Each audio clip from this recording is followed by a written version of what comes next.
It was something that we really decided we wanted to put money behind and look into and really get a sense of, not just is this something that affects driving performance, but to what degree.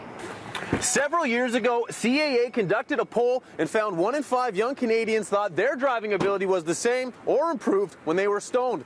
This year, CAA funded a new study conducted by McGill University where they put young recreational cannabis users behind the wheel after smoking up to see if getting high does indeed improve driving performance. When we actually put them to the test, a large majority of the participants in the study said, you know what, I really don't feel safe to drive after using cannabis.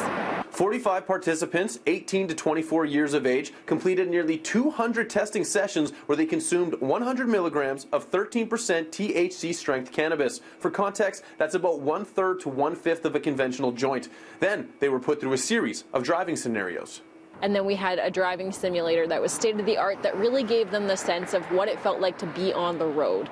And those driving simulators tested things like steering time, braking time, reaction time, changing lanes, obstacle avoidance, all the major skills that you need when you get behind the wheel of a car. Participants who consumed cannabis for the study experienced no negative effects in regards to simple driving-related tasks. Things like lane keeping, speed control, braking, or steering were not affected by cannabis use. However, there was significant impairment on complex tasks, like navigating intersections with pedestrian crossings or cars approaching and avoiding obstacles while driving at high speed. We really wanted to test and see how long it would impair your driving. So we know that it does impair your driving, but it is a really good piece of information for all Canadians, especially young Canadians, to know that if you're consuming cannabis, it can and will affect your driving ability up to 5 hours afterwards. This research indicates that you really should be waiting more than 5 hours until taking your car, but we do not have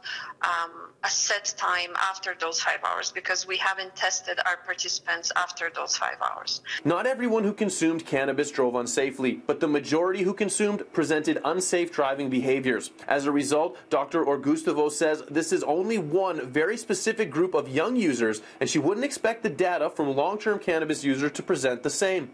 Now, we do think that those results will be very different in, for example, users who are older or those that are chronic daily users or medicinal cannabis users. Therefore, of course, much more research is needed.